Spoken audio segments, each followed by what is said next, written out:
우리 교회 그 초대 목사님 이일선 목사님의 친구시기도 하고, 실제로 우리 교회 역사를 보면 60년대 초반에 우리 교회 그 청년부 그리고 성가대를 대상으로 성경 공부를 아주 잘 인도하셔서 참 인기가 많았던 교수님이 한 분 계십니다.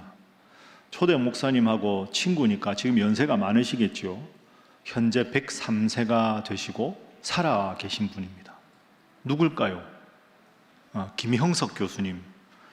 100년을 살아보니 그런 책도 쓰시고, 참 100세가 넘어도 저렇게 지혜롭게 저렇게 훌륭하게 강의를 잘 하실까, 아마 여러분들도 언론을 통해서 많이 보셨을 겁니다.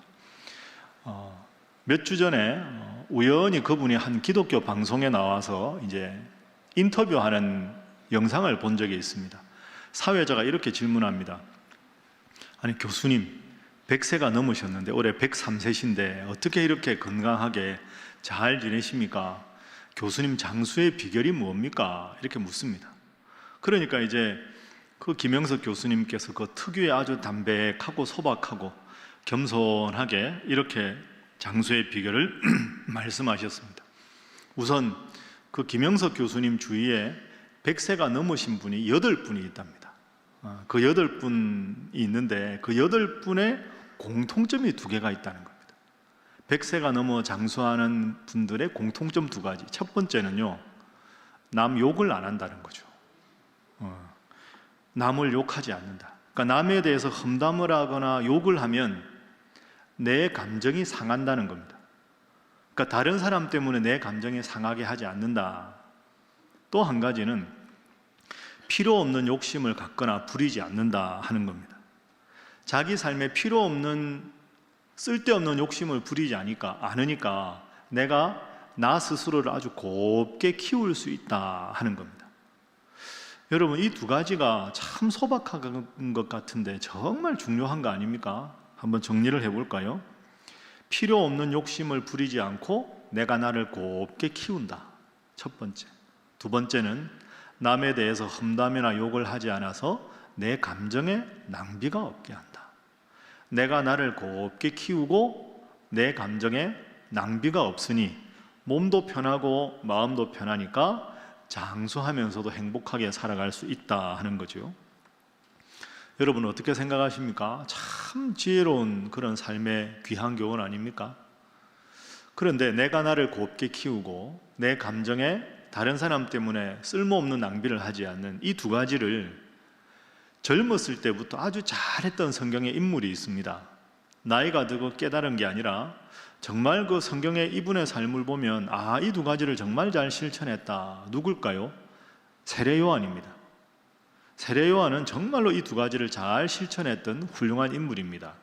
우리가 지금 말씀과 함께 마태복음부터 읽고 있지만 마태복음에도 세례 요한 이야기가 나오지만 이 요한복음에 좀 더 정확하고 자세하게 나오기 때문에 오늘은 이 세례 요한의 이야기를 요한복음을 통해서 멋지게 살다 간 사람, 이런 제목으로 말씀을 한번 살펴보도록 하겠습니다. 자, 우선 오늘 본문의 배경을 한번 살펴볼까요? 그 당시 사람들에게 세례 요한과 예수님은 어떻게 비춰졌을까? 우리는 지금 예수님이 훨씬 위대한 분이고 예수님은 만인의 구원자다 이렇게 알고 있지만 그 당시 사람들의 본문이 쓰여지는 그 상황에서 한번 생각을 해보죠. 자, 먼저 세례 요한입니다. 세례 요한은 태어날 때부터 하나님이 특별하게 사용하기 위해서 구별된 사람, 성경의 전통에는 나시린이라고 합니다. 태어날 때부터 거룩한 사람으로 구별되었습니다.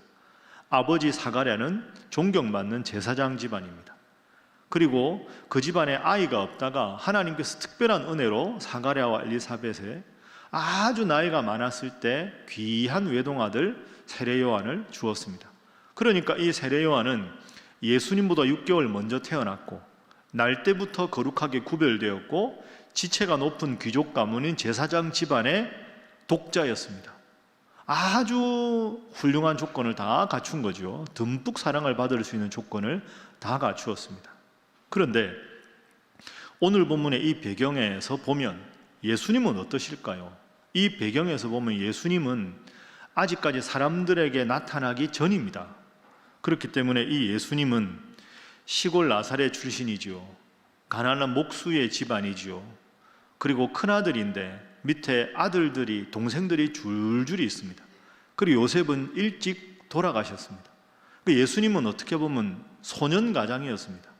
시골 출신의 가난한 목수 집안에 밑에 동생들 돌봐야 하고 어머니 일 도와야 되고, 아직까지 아무런 기적도 행하지 않았고 아무런 사람들에게 영향력이 없는, 그러니까 이 본문에 쓰여질 당시에 세례 요한하고 예수님을 비교해 보면 나이도 세례 요한이 6개월 먼저, 가문도 세례 요한이 더 높고, 인지도도 세례 요한이 높고, 명망 가문이나 모든 면에서 이 세례 요한과 예수님은 비교할 수가 없는 이런 상황이었습니다. 그런데 오늘 본문이 딱 그 상황에서 시작하는 겁니다. 이 세례 요한과 예수님 사이에 묘한 기류가 하나 형성이 됩니다. 자, 그 내용을 한번 살펴보죠. 먼저 23절 말씀을 보면 세례 요한은 말 그대로 세례자 요한 아닙니까? 그래서 살렘 가까운 에논에서 세례를 베풀었습니다. 세례 요한이 먼저 세례를 베풀었죠. 그래서 요한 하면 세례자로 다 알려져 있습니다. 그런데 예수님께서 이제 후발주자로 세례를 베풀기 시작합니다. 자, 22절 한번 보시죠. 그 후에 예수께서 제자들과 유대 땅으로 가서 거기 함께 유하시며 제자들을 모으시고는 세례를 베풀기를 시작하십니다. 자, 지금까지는 세례는 오직 세례 요한만 베풀었는데 예수님이 세례를 베풀기 시작하는 겁니다. 사람들 보기에는 세례를 베푸는 사람이 둘이네? 이렇게 된 겁니다. 자, 이 묘한 상황에서 26절에 한번 주목해 보십시오. 자, 26절 말씀 함께 읽어보겠습니다. 시작. 그들이 요한에게 가서 이르되 랍비여, 선생님과 함께 요단강 저편에 있더니 곧 선생님이 증언하시더니가 세례를 베풀매 사람이 다 그에게로 가더이다. 아멘. 화면 보시면 누군가가 세례 요한에게 이렇게 말하는 겁니다. 랍비여, 선생님하고 같이 있던 그 사람한테 세례받으러 다 갑니다. 지금까지는 선생님께 왔는데. 그러면 그들은 누굴까요? 아마도 세례 요한의 제자였을 걸로 추정합니다. 왜냐하면 본문 보시면 세례 요한에게는 선생님, 랍비여 이렇게 부르고, 예수님에 대해서는 예수라고 하지 않고 요단강 저편에 있더니 이렇게 말합니다. 그러니까 세례 요한은 높이고 예수님은 낮춘 거죠. 이 말이 이런 뜻입니다. 선생님한테 사람들이 세례받으러 와야 되는데 다 이제는 예수라는 저 사람한테 가는데 그대로 계실 겁니까? 이렇게 말합니다. 그러니까 이 사람 입장에서는 지금 세 가지가 불만인 겁니다. 이 26절을 했을 때 첫 번째는 이런 뜻이겠죠. 선생님, 사람들이 참 간사합니다. 아니 지금까지 예수님 선생님께 왔다가 어떻게 하루아침에 예수님한테 갑니까? 사람들이 참 간사하네요. 이런 게 하나 있고요. 두 번째는 저 예수라는 사람 너무하지 않습니까? 배은망덕한데요. 선생님께 양해라도 구했습니까? 세례 베풀겠다고? 선생님이 분명히 먼저 했는데 말도 안 하고 어떻게 저기서 세례를 베풉니까?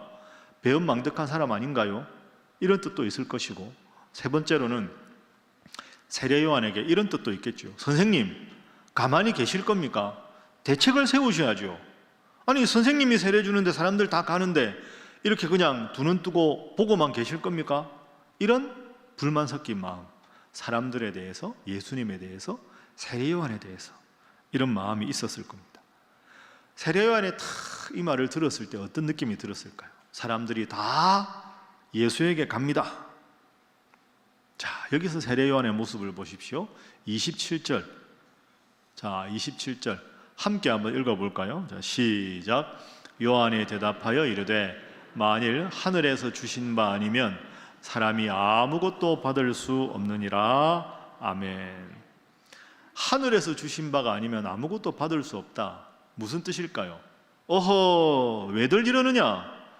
저 예수님이 세례 주는 건 하늘 하나님이 허락해서 세례 주는 것인데, 아니 하나님께서 허락하셔서 세례 주어서 사람들이 가는 거면 가게 두면 되지. 왜 너희들이 호들갑이냐? 왜 소란이냐? 나에게 하나님이 하라는 일을 내가 하면 되는 것이고, 하나님이 예수님께 하라는 일을 예수님께서 하시는 일에 그걸 뭘 이러니 저러니 평가를 하고 그러느냐? 그냥 두어라. 하나님 일이다. 딱 이렇게 이야기합니다. 여러분, 이게 쉬운 일이 아닙니다. 참 세례요한 멋지지 않습니까? 가만두어라, 이렇게 말을 합니다. 그래서 멋지게 살아가는 인생 첫 번째 세례요한의 모습을 통해 본 교훈은 이겁니다. 한번 따라해 보시죠. 소명대로 살아야 욕심이 없어진다.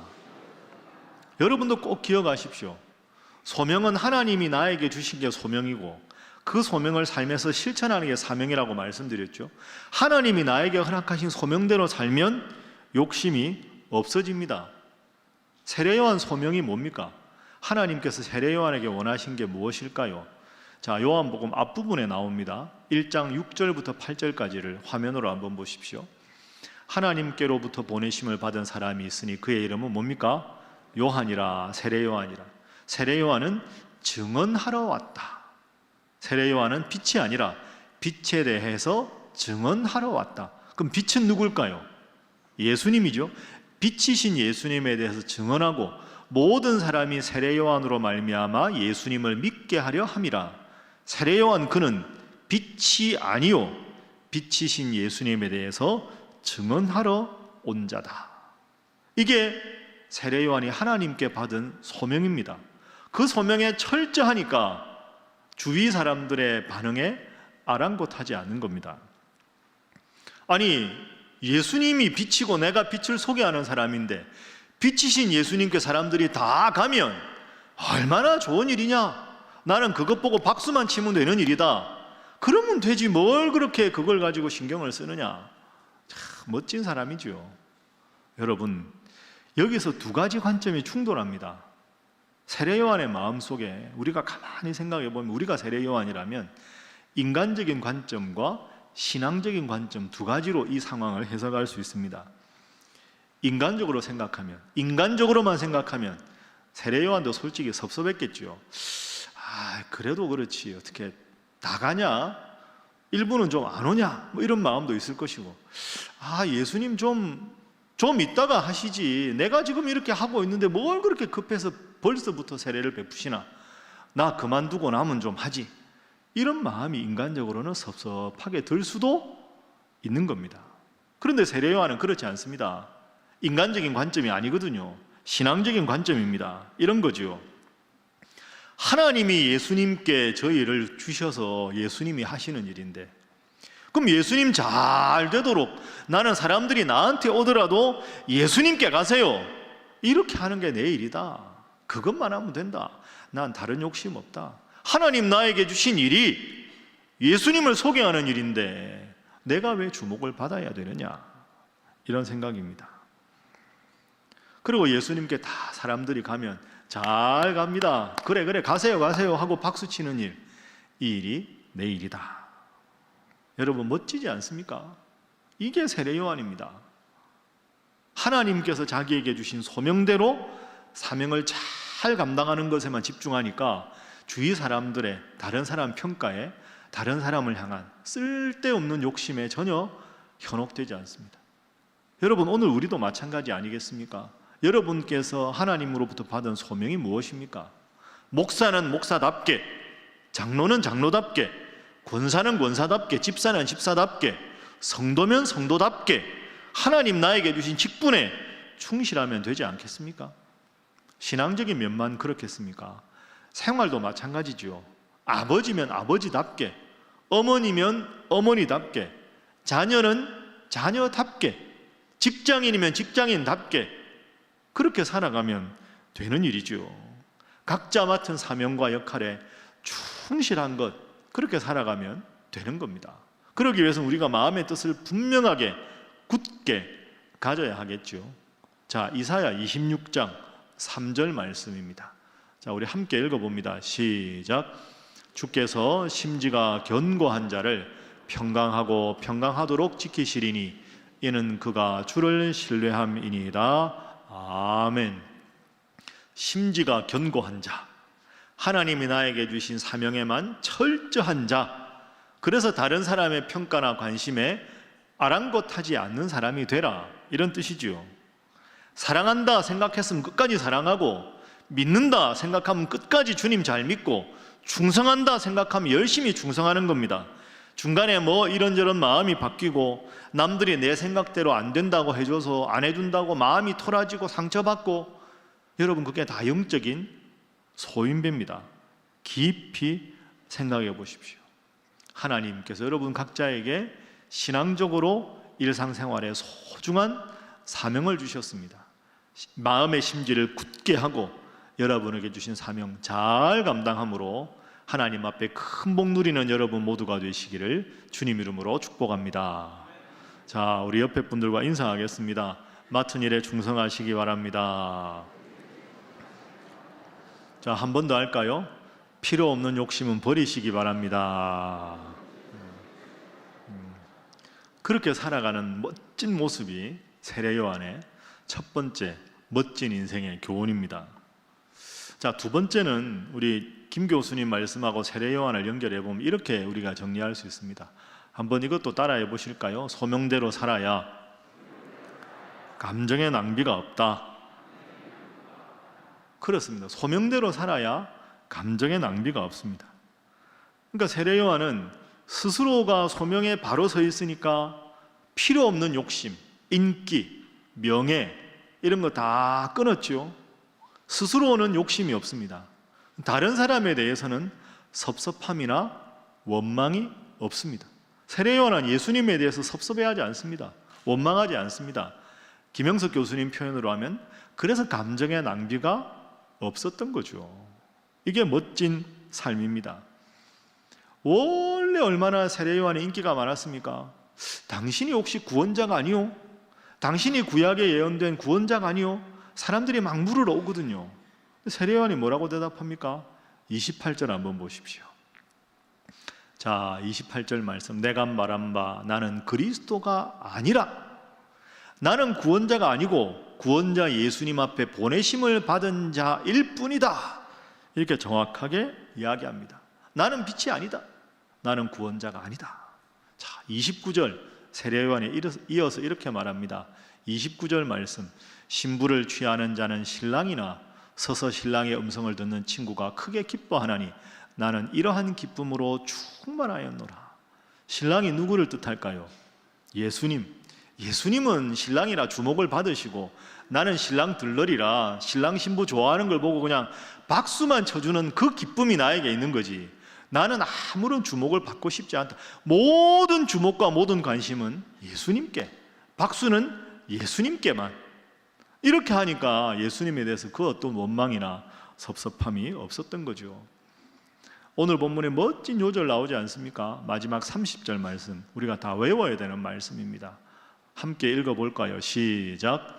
그는 흥하여야 하겠고 나는 쇠하여야 하리라 하니라. 아멘. 한번 따라합니다. 그는 흥하여야 하겠고 나는 쇠하여야 하리라. 여러분 믿습니까? 참, 예수님은 흥하셔야 하고 나는 쇠하는 것이 맞다. 세례 요한이 이렇게 말합니다. 남의 행복에 진심으로 기뻐하고 박수 쳐주고 자기는 슬며시 뒤안길로 가도 행복한 미소를 머금은 인물이 세례 요한입니다. 다른 사람 잘 되는 거 기뻐해 주는 거 쉽지 않습니다. 그러나 오늘 우리가 세례 요한 모습을 보면서 우리 신앙인이 어떤 모습으로 살아야 하는가 하고 배우는 거죠. 저하고 아주 친한 선배 목사님이 계신데요. 그분이 그 교회에 있었던 일을 저한테 들려주셨습니다. 한 교구가 있는데 그 교구에 작년에 고3 수험생이 3명이 있었답니다. 그러니까 교구에 이제 뭐 기도 제목 나누면 항상 고3 그 3명을 위해서 열심히 이제 기도를 했다는 거죠. 구역장님들끼리 모이면. 그 대학 수학 능력 평가를 다 하고 뭐 수시 일반에서 다 입시가 끝났는데 3명을 위해 열심히 기도했는데요. 2명은 합격을 했는데 1명은 합격을 하지 못했습니다. 같은 교구 식구인데 셋 다 합격해달라고 기도했는데 얼마나 서로 마음이 괜히 미안하고 불편하겠습니까? 그 합격한 아이의 엄마가 기뻐하지를 못합니다. 왜? 떨어진 아이의 엄마가 같은 교구에 있으니까 좋아도 좋다고 못하고 그렇다고 뭐 힘내 이렇게 말하자니 괜히 마음 불편한데 더 말하는 것이 불편해할까 봐 그 말도 못하고 있습니다. 이 상황에 여러분 누가 이 분위기를 풀 수 있을까요? 떨어진 아이 엄마 아닙니까? 자기 아이는 입시에 떨어졌는데 그 아이 엄마 집사님이 그 합격한 아이들하고 엄마들하고 구역장 몇 명을 다 불러서 이분이 식당을 하나 예약해서 파티를 해줬다는 겁니다. 축하한다고. 그 합격한 아이들에게 축하한다 그러고 자기 집 아이도 오라고 하고 떨어졌지만 다 축하해주고 너무 기쁘게 하고, 그러고 니네들 너무 미안해하지 마, 집사님 미안해하지 마세요, 1년도 공부해서 다음에 좋은 데 가면 되지, 응? 우리에 위해서 기도해 주세요. 너무너무 멋지게 그 아이들 축복해주고 밥도 사고 행복하게 잘 했다는 거죠. 그 이듬해 이 아이가 이제 지금 입시를 준비하고 있습니다. 저는 그 아이는 참 행복한 아이라고 생각합니다. 멋진 어머니 아닙니까? 우리 아이 떨어졌지만 다른 합격한 아이들을 축하해주고 격려해줄 수 있는 사람, 신앙인이면 적어도 이래야 되지 않겠습니까? 우리의 학교 대학 입시 떨어졌다고 창피해서 이제 교구 모임도 못 나가겠다, 너만 떨어져가지고 내가 기도 안 하는 엄마가 돼버렸다, 너 왜 그랬냐, 왜 그렇게 시험을 못 봤냐, 너 창피해서 교회도 못 간다, 이런 식으로 되면 그 아이 인생이 어떻게 되겠습니까? 얼마나 안타깝습니까? 그런데 다 불러서 축하 파티 해주고 축하해주고 자기 아이 기죽지 마라, 1년도 공부하면 되지. 멋진 어머니라고 생각합니다. 여러분, 더불어 기뻐하는 것, 내 손에 뭐 잡히는 소득이 없지만 다른 사람 잘 되는 것 보고 기뻐해 줄 수 있는 사람, 이런 사람이 예수 믿는 사람 아닙니까? 이런 인생을 살아야 하나님께서 우리 인생에도 복을 주지 않겠습니까? 공부해서 남 주고 열심히 벌어서 봉사하고 남 잘 되는 일로 기뻐하고 세례 요한처럼 그는 흥하여야 하겠고 나는 쇠하여야 하리라, 이런 자에게 어떻게 주님께서 복을 안 주시겠습니까? 남 잘 되는 것으로 축복할 수 있는 사람, 남의 잘 되는 걸 보면서 함께 즐거워할 수 있는 사람, 그런 사람 되시고 스스로를 위해서도 열심히 기도하셔서 하나님께서 정말로 기쁜 날을 여러분의 인생에도 주실 수 있기를 주님 이름으로 축복합니다. 한번 저를 따라 하시죠. 내가 나를 낮추면 하나님께서 나를 높이신다. 여러분 믿습니까? 내가 나를 낮추면 주님께서 나를 높이십니다. 그래서 이렇게 예수님을 향해서 예수님은 흥하여 하겠고 나는 쇠하여 하리라, 이렇게 말을 하니까, 세례요한이 이렇게 살았으니까 세례요한이 순교당했을 때 예수님께서 세례요한에 대해서 뭐라고 평가를 하셨습니까? 자, 마태복음 11장 11절 화면 보십시오. 예수님 이렇게 말씀하셨습니다.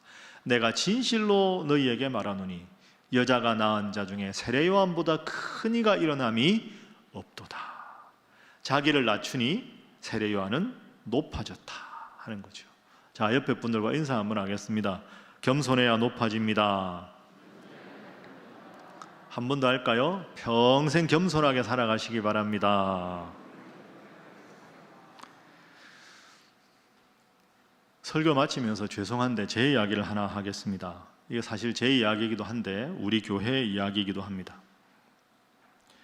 제가 올해 들어서 한 분에 대해서 자료도 읽고 책도 읽고 있다 여러분들에게 한번 소개해 드렸습니다.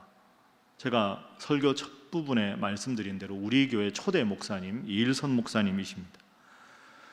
목사님이 태어나신 지 올해가 100주년 되는 해라 올해 10월 말 우리 교회 생일에 맞추어서 이분에 대해서 책을 2권을 내려고 준비하고 있습니다. 책 제목은 아직 가칭인데요, 이일선 목사의 생애와 목회. 두 번째 책은 자료와 사진으로 보는 이일선 목사, 2권입니다. 이 2권 중에서 특히 이일선 목사의 생애와 목회는 아직 우리 한국 교회에서 교회사를 전공하는 교수님들이 우리 초대 목사님의 존재를 모릅니다.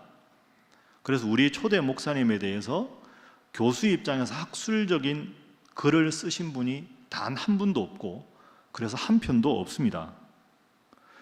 이일선 목사님이 정말 훌륭한 분인데 이 책을 쓸 저자를 구할 수가 없습니다. 그래서 부족하지만 제가 쓰려고 준비하고 있습니다. 저는 사실 여러분들 아시는 대로 성경의 인물 중에 세례요한을 가장 존경하지만 그래서 그런지 저는 꼭 교회를 가도 깨진 부서 가서 수습하는 일 제가 하고, 부대도 꼭 창설부대 가서 예배당 짓고 오고, 전공을 해도 한국 최초로 유교를 전공해서 유교와 기독교의 관계를 가르치는 신학교의 교수로 있었습니다. 그리고 8년 전에 세례요한 같은 심정으로 우리 교회에 왔습니다. 저는 솔직히 이제 세례요한 좀 그만하고 싶습니다. 너무 하나님 저한테 세례요한 같은 삶만 요구하셔서.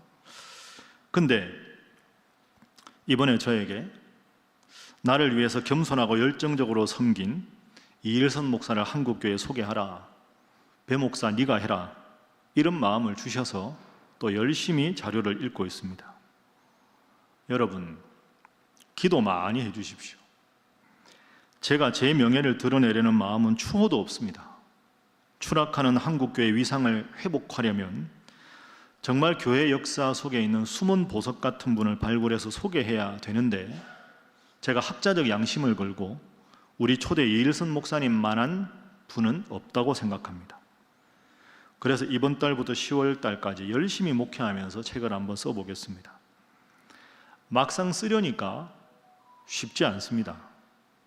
제가 보기에는 정말 훌륭한 분인데, 제가 책을 쓰면서 이일선 목사님 정말 훌륭하다라는 말을 쓰지 않으면서 독자들은 정말 훌륭한 분이구나 라고 느끼게 하기, 그게 생각보다 쉽지가 않습니다. 제 능력과 제게 주어진 시간이 부족하다는 것을 알기에 여러분들께 이렇게 기도를 부탁을 드립니다. 제가 요즘에 자료를 계속 읽고 글을 좀 쓰면서도 끊임없이 세례 요한을 생각합니다. 제가 목사로서 주님의 영광을 드러내고 한국교회 추락하는 위상을 다시 세우고, 이 일에 우리 신일교회 초대 목사님이 얼마나 주님을 위해 헌신하셨는지를 드러내는 것이 신일교회 제6대 목사로서, 또한 이 시대 한국교회 목사로서 세례 요한의 사명을 감당하는 일이라고 생각하기 때문입니다. 말씀을 정리하겠습니다. 우리 사랑하는 신일교회 성도 여러분, 우리는 주인공이 아닙니다. 우리가 주목받아야 할 이유는 없습니다. 우리가 주목받을 수 있다면 그것조차 주님께서 은혜로 주신 것뿐입니다. 오직 주님의 은혜입니다. 사랑하는 우리 신일의 성도 여러분, 세례 요한처럼 자신에게 향하는 모든 관심을 주님께로 다 향하게 하고 쓸쓸히 무대 뒤로 사라지면서도 행복한 미소를 지을 수 있는 사람, 그 인생이 멋진 인생 아니겠습니까? 주님께 모든 영광을 다 돌려드리고 쓸쓸히 사라지면서도 행복한 미소를 지었던 세례 요한. 주님은 흥하여야 하겠고 나는 쇠하여야 하리라. 한없이 자기를 낮추니 예수님께서 여자의 몸에서 난 자 중에 세례 요한보다 큰 이가 일어남이 없도다. 위대한 칭찬을 해주셨습니다. 겸손하게 주님을 높이시고 주님 여러분 주신 사명에 충실해서 불필요한 욕심 다 끊고, 그리고 감정의 낭비도 다 끊고 주님 앞에 바로 서는 일에만 집중하셔서 주님께서 여러분들에게 큰 복과 은혜를 대대로 부어주실 줄 주님 이름으로 축복합니다. 기도하겠습니다. 그러므로 하나님의 능하신 손 아래에서 겸손하라. 때가 되면 너희를 높이시리라. 사랑의 하나님, 하나님 주신 한 번뿐인 인생 세례 요한처럼 멋지게 살다가 가기를 원합니다. 늘 위로 하나님만 바라보며 늘 이 하나님의 말씀에 초점을 맞추어 세상을 바라보며 내 욕심만 추구하는 삶이 아니라 주님 나를 통해 이루고자 하는 삶을 살아가게 하여 주옵소서. 사랑의 주님, 필요 없는 욕심 다 비워내고 하나님 주신 내 삶을 소중하게 여기며 스스로를 곱게 키워나가게 하여 주옵소서. 사명 따라 살아가게 하시되 다른 이들에 대한 험담이나 불평으로 내 감정을 낭비하는 어리석은 인생 되지 말게 하시고 오직 세례 요한처럼 주님 영광만 위해 살아가게 하여 주옵소서. 예수님의 이름으로 기도하옵나이다. 아멘.